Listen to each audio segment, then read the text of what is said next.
जी नमस्कार, बहुत बहुत स्वागत है आपका। आप देख रहे हैं तेजस लाइव। मैं हूं रामेश्वर। इस वक्त की बड़ी खबर छापेड़ा में है और छापेड़ा में जैसे आप देख पा रहे होंगे हमारे साथ खिलचीपुर तहसील के पूर्व विधायक और मध्य प्रदेश सरकार के पूर्व मंत्री मौजूद हैं। तो उनसे बातचीत करते हैं। सर, जिस प्रकार से यहाँ हमारे देश के पूर्व प्रधानमंत्री डॉक्टर मनमोहन सिंह जी का जो देहांत हो गया, उसको लेकर आप सभी यहाँ एकत्रित हुए, क्या बोलना चाहेंगे?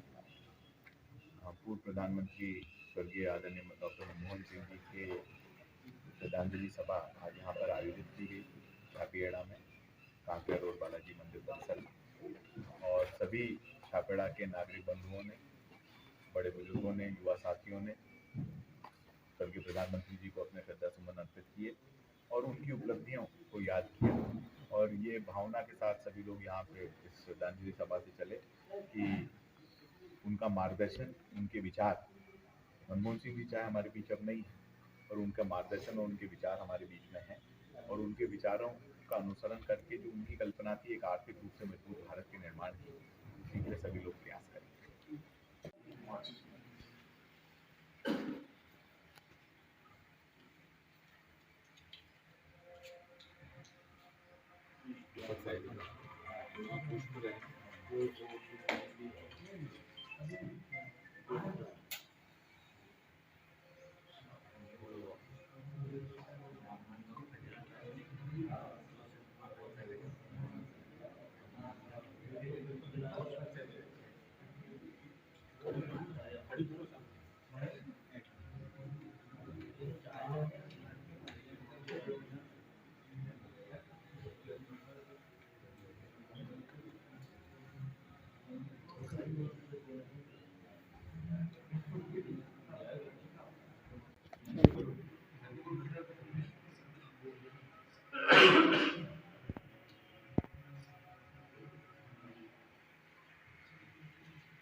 अच्छी धरोहर थी और अच्छे व्यक्ति थे जिन्होंने देश को ऐसी दिशा में सोच था उनका कि रोड बना, मगर रोड पे जो चलने वाला उसके पैर में जूते हैं या नहीं, ऐसे व्यक्ति आज हमारे बीच में नहीं रहे हैं। उनको श्रद्धांजलि देने के लिए हम सब इकट्ठे हुए हैं। मैं सभी कार्यकर्ताओं से अनुरोध करता हूँ कि जो भी उनके बारे में दो शब्द कहना चाहता है वो यहाँ आकर के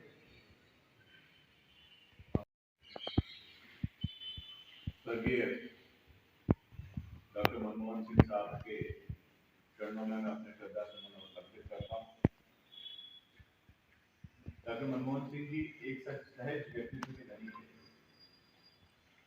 उनने बहुत ही कठिन परिस्थितियों में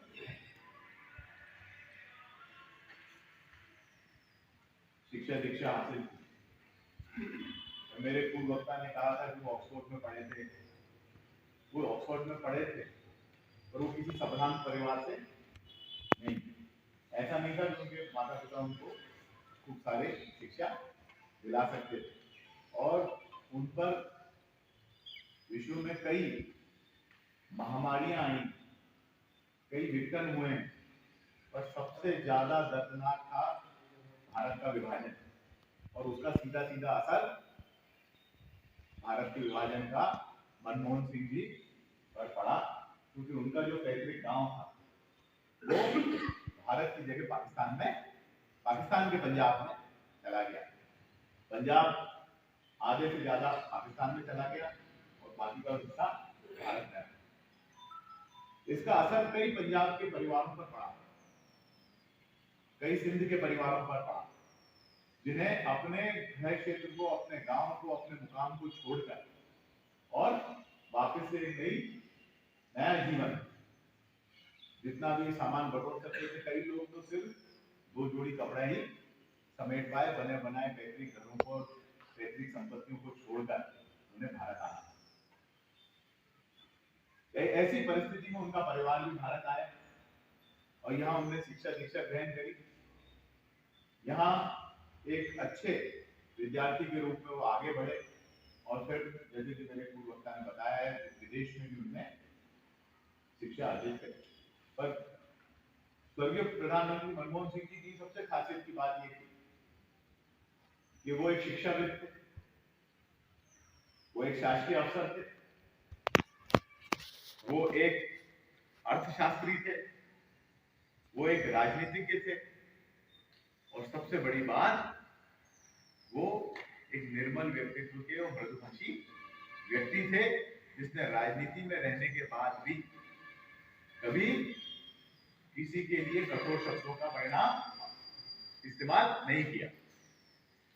ये बात उस बात से परिलक्षित होती है कि प्रधानमंत्री के रूप में जो आखिरी प्रेस कॉन्फ्रेंस उन्होंने करी, उसमें उन्होंने एक शब्द कहा मीडिया के सामने कि शायद इतिहास मेरे प्रति अच्छी सोच रखेगा, वैसी सोच नहीं रखेगा जैसा आज की तत्कालीन मीडिया ने मेरे ऊपर बना रखा। और मैं ये पूरा मानता हूं कि इतिहास जब याद करेगा भारत की आर्थिक समृद्धि को, जो आज की सरकार या कोई भी व्यक्तित्व हमारा ये कह रहा है कि आत्मनिर्भर भारत का निर्माण किया जाएगा, तो अगर आत्मनिर्भर भारत का निर्माण होगा तो आत्मनिर्भर भारत की नींव रखने वाले लोगों में रिजर्व बैंक के गवर्नर मनमोहन सिंह और उसके बाद में वित्त मंत्री मनमोहन सिंह और उसके बाद में प्रधानमंत्री मनमोहन सिंह को हमेशा याद किया जाएगा। प्रधानमंत्री जी ने की शुरुआत प्रधानमंत्री से नहीं हुई, प्रधानमंत्री जी की शुरुआत डॉक्टर मनमोहन सिंह जी की रिजर्व बैंक के गवर्नर से हुई। जब आर्थिक संकटों से देश जूझ रहा था, उन्होंने तत्कालीन प्रधानमंत्रियों को सलाह दी कि किस प्रकार से हमें आर्थिक बदलाव इस देश में लाने होंगे। और उसी सलाह के आधार पर जब 91 में नरसिम्हा राव जी प्रधानमंत्री बने, कांग्रेस की सरकार बनी, उसमें वित्त मंत्री के रूप में आपको पद दिया गया और उस वित्त मंत्री कार्यकाल का असर भारत की पूरी एक समुच्च पीढ़ी के ऊपर पड़ा। आज आईटी सेक्टर में छापेड़ा का बच्चा बेंगलोर में नौकरी कर रहा है। जो भी साथी अभी आए हैं वो पुष्प अर्पित कर दिया। वो बेंगलोर में आज छापेड़ा का बच्चा पढ़ रहा है, आज छापेड़ा का बालक विदेश में नौकरी कर रहा है। क्या ये छापेड़ा कभी विश्वास कर सकता था डॉक्टर नागर साहब और हमारे जो बड़े बुजुर्ग यहाँ विराजमान, क्या ये संभव था? पर आज छापेड़ा के बच्चे भी विदेश में आईटी सेक्टर में काम कर रहे हैं। आज विदेश की आईटी सेक्टर की कंपनियां भारत में आई। 2010 में मुझे भारत सरकार और अमेरिकी सरकार के मिले जुले कार्यक्रम के रूप में एक दल के साथ अमेरिका 1 महीने के लिए जाने का मौका मिला। उसमें अमेरिका की राजनीतिक व्यवस्था की स्टडी थी, उसमें वहां पे कैसे लोकल सेल्फ गवर्नमेंट चलती है, मतलब स्थानीय शासन कैसे चलता है, वहां की पंचायतें, वहां की नगर पालिकाएं कैसे चलती हैं, इनके बारे में देखने का और समझने का मौका दिया गया। एक बांग्लादेश के सांसद थे, एक निरमा के प्रोफेसर थे, मैं विधायक के रूप में मध्य प्रदेश से था, एक और विधायक असम से थे, एक श्रीलंका के सांसद थे। ऐसे पूरे दक्षिण एशिया का एक ग्रुप बनकर हम लोग अमेरिका गए। और जब हम गए एक छोटे से स्कूल में, मिडिल स्कूल में, अमेरिका के मिडिल स्कूल में, गवर्नमेंट का मिडिल स्कूल था, मुझे आज भी नाम याद है उसका, बॉनी ईगल मिडिल स्कूल नाम था उसका। वहाँ बच्चों से मिलने का जब हमें मौका मिला कि भाई ये विदेश का दल आपके बीच में आया है, हमें बिठाया गया कुर्सियों के ऊपर और सामने बालक बालिकाओं को बिठाया गया, उनसे बोला कि विदेश से सांसद हैं, विधायक लोग हैं, इनसे आप अपने प्रश्न रखिए। तो कई बच्चे ये नहीं जानते थे कि भारत कहाँ है। तो एक उनके टीचर ने खड़े होकर बोला कि आप ये नहीं जानते भारत कहाँ है, तो जितने कंप्यूटर आपके टेबल पर रखे हैं, इनका सॉफ्टवेयर कहाँ निर्माण हुआ ये जरा चेक करो। ये निर्माण भारत में हुआ है और उसी भारत के रहने वाले ये व्यक्ति हैं जो खड़े हैं आपसे बात करने के लिए। ये मेरा परिचय उन्होंने उस स्कूल के बच्चों को दिया। ये डॉक्टर मनमोहन सिंह जी। साथियों, खुली बाजार व्यवस्था के अंतर्गत विदेशी निवेश हमारे यहाँ आया, पर विदेशी निवेश पे नियंत्रण रखने का भी उन्होंने फॉर्मूला तैयार किया। विदेशी निवेश जब उन्होंने अलाउ किया तो उसमें किस प्रकार से भारतीय कंपनियां समाप्त ना हो, इसलिए विदेशी निवेश मिलजुल के उन्होंने किया ताकि आर्थिक व्यवस्थाएं उभरे। प्राइवेट सेक्टर में इतनी नौकरियां पहले नहीं मिलती, प्राइवेट सेक्टर में इतनी नौकरियां मिलाई। ये आईसीआईसीआई बैंक आप देखते हैं, ये एचडीएफसी बैंक जो आप देखते हैं, बैंकों का राष्ट्रीयकरण था, पर प्राइवेट बैंकिंग सेटअप को अलाउ करने का भी काम वित्त मंत्री मनमोहन सिंह जी के कार्यकाल में हुआ। और सबसे बड़ी जो उपलब्धता भारत की प्रधानमंत्री मनमोहन सिंह जी के कार्यकाल में थी, वो एक वोट से वो प्रस्ताव पारित हुआ था, आर्टिकल 123। आर्टिकल 123 के अंतर्गत अमेरिका के से हमारा समझौता हुआ इस बात को लेकर कि भारत परमाणु ऊर्जा का उत्पादन कर सकेगा औद्योगिक इस्तेमाल के लिए, ताकि हमारे उद्योगों को परमाणु ऊर्जा मिल सके और साथ साथ हम परमाणु उन सारे देशों के बीच में आ सके जिनमें परमाणु क्षमता है। ये बहुत बड़ी बात थी, उसका बड़ा विरोध हुआ, बड़ी सारी बात हुई, पर एक वोट से संसद में वो प्रस्ताव पारित हुआ और पारित होने के बाद वो कानून बना और कानून बन के वो व्यवस्था लागू हुई। यही नहीं, आज स्टिमुलाई पैकेज की बात की जाए, स्टिमुलाई पैकेज एक ऐसा पैकेज था जो हजारों करोड़ रुपए का सरकारी फंड गवर्नमेंट सेक्टर के माध्यम से लोगों तक पहुंचाया गया, जिससे आर्थिक मंदी का असर हमारे देश में 2009 से लेकर 2013 तक की जो वैश्विक मंदी थी, उसका असर हमारे देश में नहीं आया। ना तो किसान प्रताड़ित हुआ, ना ही बेरोजगार व्यक्ति प्रताड़ित हुआ। हर व्यक्ति के लिए रोजगार के लिए मनरेगा स्थापित की गई। ये ऐसी योजना है जिससे लाखों करोड़ों मजदूरों का भविष्य सुधरा।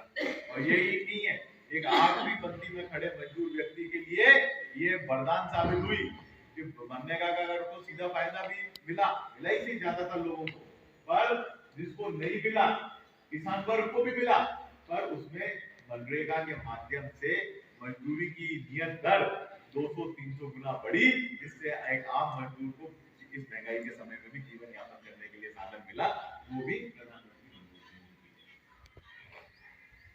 जी। वैज्ञानिक उत्पादन हमारा बड़ा,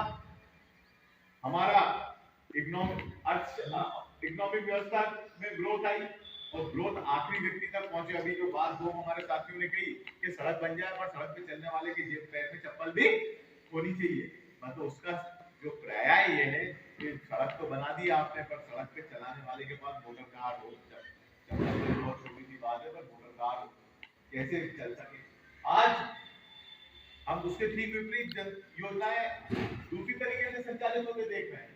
आज आप यहाँ से इंदौर चले जाओ, सड़क बहुत अच्छी है पर टोल टैक्स कितना है? यहाँ से दिल्ली का टोल टैक्स लगभग 2000 रुपया है अपनी गाड़ी से जाओ, सिर्फ टोल टैक्स। टैक्स वो सरकार में जमा हो रहा है, आपको वसूला जा रहा है, पर उस टैक्स का क्या हो रहा है जो आप पहले से सरकार में जीएसटी के माध्यम से जमा कर रहे हैं, मतलब डबल टैक्सेशन। ये डबल टैक्सेशन की मार जनता के ऊपर ना पड़े, ये भी मनमोहन सिंह जी ने अपने प्रधानमंत्री कार्यकाल में देखा कि एक व्यक्ति के ऊपर एक ही टैक्स लागू होगा, डबल टैक्सेशन नहीं होगा, डुअल टैक्स पॉलिसी नहीं होगी। इससे भारत की आर्थिक समृद्धि और ज्यादा बढ़ी। तो मेरा आपसे यही निवेदन है कि आज डुअल टैक्स पॉलिसी भी चल रही है। एक उत्पादन पे टैक्स लगता है, फिर उसका फिनिश प्रोडक्ट है उसके ऊपर उससे ज्यादा टैक्स लगता है। किसी चीज के ऊपर 5-7% टैक्स है, उसके बाद आप उसी कपड़े से बना हुआ शर्ट खरीदेंगे उसके ऊपर 18% टैक्स। तो जब व्यापारी वो खरीद रहा है बिना सिला कपड़ा, तो उस समय भी टैक्स जमा हो रहा है, और फिर जब वो सिल के कपड़ा बेच रहा है तब भी टैक्स कट रहा है। तो डबल टैक्स पॉलिसी। तो ये सारी चीजों से बचने के लिए मनमोहन सिंह जी ने बहुत आर्थिक व्यवस्थाएं की थी, और ये उनकी आर्थिक व्यवस्थाएं और आर्थिक नीति विश्व में सराही गई। साथ ही मनमोहन सिंह जी के 3 बेटियां हैं, उनको राजनीति में नहीं उतारा। एक दिल्ली विश्वविद्यालय में हिस्ट्री डिपार्टमेंट की हेड थी, अब तो रिटायर हो गई। एक अमेरिका में सिविल राइट्स की सबसे बड़ी लॉयर है, ह्यूमन राइट्स की लॉयर है, और तीसरी अशोका यूनिवर्सिटी में शिक्षा के क्षेत्र में काम कर रही प्रोफेसर। तो हर तरफ से उनने अपने परिवार को भी राजनीति से दूर रखकर, भी तो राजनीति प्रधानमंत्री का परिवार बड़ा व्यवसायी हो जाता है और प्रधानमंत्री का परिवार बड़ा वो हो जाता है, पर उन्होंने इतनी ईमानदारी से काम किया कि आज उनकी बेटियों और उनके बेटियों का परिवार सामान्य जीवन भारत में यापन कर रहा है। ये एक सादगी का प्रतीक उनकी है, उनको जितना उनको सराहा जाए वो कम है। आज हमारे बीच में वो नहीं है, तो उनकी योजनाएं, उनकी लेगेसी है, उनकी लिखी हुई किताबें हैं, उनकी आइडियोलॉजी है, उनकी सोच है, और इस सोच को हम आगे बढ़ा सकें, सब लोगों का विशेष ध्यान। उन्होंने कभी राजनीतिक क्षेत्र में भेदभाव नहीं किया। एक मैं बहुत बड़ा उदाहरण आपको बताऊं, कई जगह हम लोग विधायक थे 2008 से 13, सारे विधायकों की शिकायत थी कि जो केंद्र सरकार से पैसा आ रहा है उसमें लोकल सरकार भ्रष्टाचार कर रही है। कई भ्रष्टाचार के मामले मनरेगा और मध्य प्रदेश सरकार के बाहर भी आए। बुंदेलखंड पैकेज में भारी भ्रष्टाचार की बातें आई, तो हम सारे विधायक एक बार ये कहने गए कि साहब ये पैसा जो है उसको रोका जाना चाहिए जब तक कि भ्रष्टाचार की जांच नहीं हुई। हम लोग तो मुख्य आधार तो भ्रष्टाचार की जांच। जब दिग्विजय सिंह जी ये सारे विधायक दल में नहीं हुआ, क्योंकि उसमें सांसदों को भी जोड़ा गया। सांसद, विधायक, जो भी सीनियर लीडर है, सब लोग दिल्ली जाएंगे और बात करेंगे। प्रधानमंत्री जी से समय लिया गया, पूरा विधायक दल था, मध्य प्रदेश के सांसद लोग थे, जो भी कांग्रेस पक्ष के सांसद थे, और मुख्य नेतागण थे। सबने ये तय किया कि दिग्विजय सिंह अपनी बात, सबके तरफ से दिग्विजय सिंह जी अपनी बात मध्य प्रदेश की बात रखेंगे, क्योंकि सब लोग बोलने लग जाते तो बात ही कैसे हो पाती। 50-60 लोग थे। प्रधानमंत्री जी ने कहा कि भ्रष्टाचार की तो मैं जांच कराऊंगा, पर एक बात याद रखिए, ये फेडरल गवर्नमेंट है, ये किसी स्टेट का पैसा रोक नहीं सकती। ये उनकी सोच थी, ये उनकी, और आप लोग भी, हमने वैसे रोकने के लिए नहीं कहा, हमने सिर्फ भ्रष्टाचार की जांच कराने के लिए। भ्रष्टाचार की जांच हुई भी सही, और उसमें कार्रवाइयां बुंदेलखंड पैकेज में होनी थी। सरकार बदल गई तो बहुत सारी चीजें अभी रुकी हुई नहीं, पर मनमोहन सिंह जी ने ये इनकार किया कि अगर देश में सरकार किसी की भी हो जो जिस राज्य का हक है वो उस राज्य को पूरा पूरा मिलेगा। ये भेदभाव नहीं होगा कि ये कांग्रेस का राज्य है तो इसको ये ज्यादा मिल जाएगा और भाजपा का राज्य है इसको कम मिलेगा। आज राजनीति में भेदभाव के बहुत सारे मामले देखने को मिलते हैं, तो प्रधानमंत्री मनमोहन सिंह जी ने कभी उसमें भेदभाव करने का प्रयास नहीं किया। मेरा आपसे यही अनुरोध है कि आज हम सब लोग उनको याद कर रहे हैं, ईश्वर उनकी दिवंगत आत्मा को शांति प्रदान करे। उन्हें प्रधानमंत्री रहते हुए, वित्त मंत्री रहते हुए, रिजर्व बैंक के गवर्नर रहते हुए ऐसे कार्य करे हैं जो मानव मात्र के लिए कल्याणकारी है, और मुझे पूरा विश्वास है कि ईश्वर उनकी आत्मा को मुक्ति प्रदान करेंगे और उसको अपनी चरणों में स्थान प्रदान करेंगे। यही मेरी प्रार्थना है। दिवंगत आत्मा की शांति के लिए हम लोग सब प्रार्थना करेंगे और उनके परिवार को भी इस दुख की घड़ी में संबल मिले, साहस मिले कि वो इस दुख की घड़ी में अपना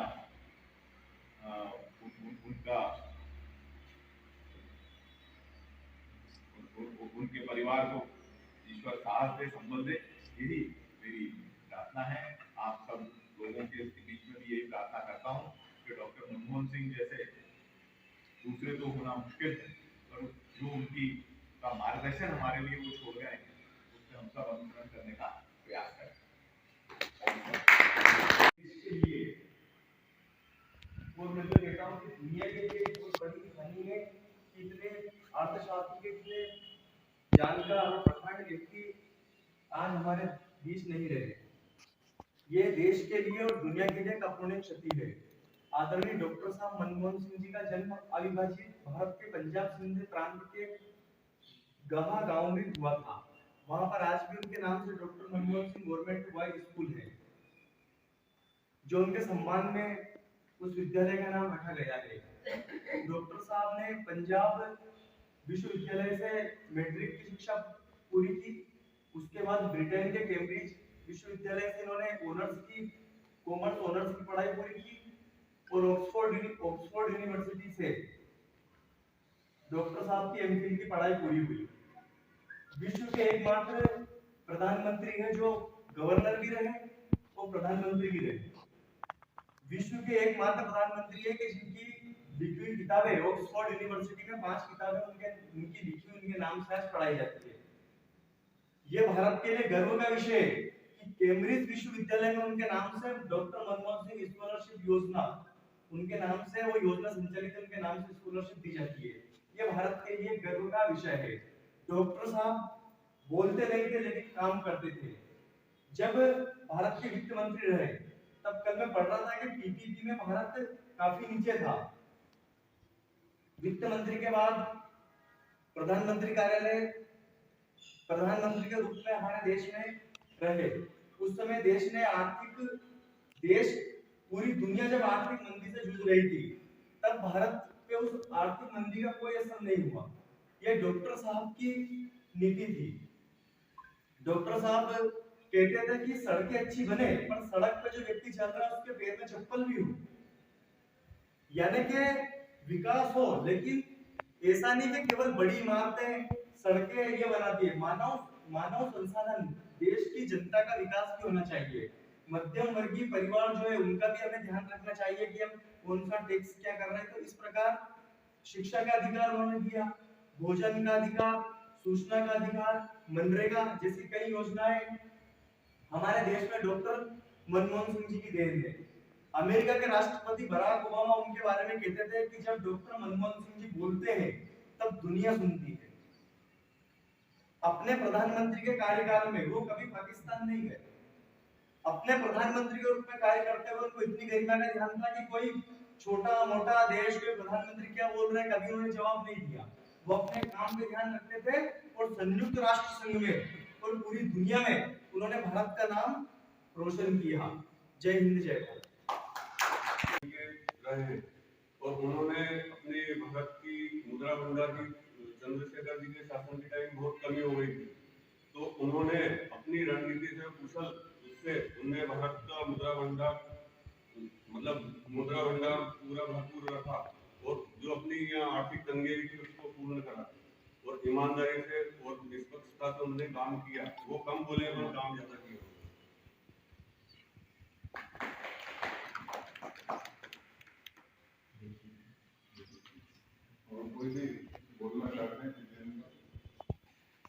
देश के पूर्व प्रधानमंत्री डॉक्टर मनमोहन सिंह जी और हमारी पार्टी के वरिष्ठ नेता आज हम लोगों के बीच में नहीं रहे। आज हम सब लोग उनको भावपूर्ण श्रद्धांजलि देने के लिए सब इकट्ठे हुए हैं। उनके बारे में क्या कहें, कई लोग कहते थे कि बोलते कम काम अधिक करते थे। जैसे कि ग्रामीण क्षेत्र में मनरेगा जैसी योजना उन्होंने सोचा कि जनता को उनका अधिकार मिले, तो उन्होंने सबसे पहले जो रोजगार गारंटी शुरू करी, तो 100 दिन का रोजगार, और वो भी अगर व्यक्ति को ग्राम पंचायत के द्वारा उपलब्ध नहीं होता था तो ऐसा कानून बनाया कि उनको बेरोजगारी भत्ता देना पड़ेगा। ऐसे देश के प्रधानमंत्री, पूर्व प्रधानमंत्री आज हमारे बीच में नहीं रहे। इसका हमारी पार्टी को तो क्षति हुई सही, लेकिन पूरे देश को इस बात की क्षति हुई। आज हम सब उनको भावपूर्ण श्रद्धांजलि अर्पित करते हैं। को श्रद्धांजलि देने के लिए इकट्ठा हुए हैं। मेरे पहले मनमोहन सिंह जी के बारे में संतोष जी ने, राजेश जी ने सबने विस्तार से बताया है। मैं कहना चाहता हूँ कि जैसा उनका नाम था मनमोहन सिंह और जैसा उनका कद था, उस हिसाब से उन्होंने उनके काम से पूरे भारत का पूरे विश्व का मन मोह लिया था। वो एक ऐसे व्यक्ति थे जो सपने दिखाने में विश्वास नहीं करते थे, वो लोगों के सपने पूरे करने में विश्वास करते थे। उन्होंने देश में लोगों को सिर्फ सपने नहीं दिखाए, 2014 के बाद जो सपने दिखा रहे हैं पूरे नहीं हो रहे। उन्होंने कभी सपने नहीं दिखाए, उन्होंने गरीब लोगों के, मिडिल क्लास लोगों के सपने पूरे किए। वो एक अकेले ऐसे व्यक्ति प्रधानमंत्री रहे हैं जिन्होंने देश को आर्थिक तंगी से उबारा और विश्व में पूरे भारत का नाम रोशन किया। ऐसे प्रधानमंत्री मनमोहन सिंह जी को मैं नमन करता हूँ। भगवान उनके आत्मा को शांति प्रदान करे, जरूर स्थापित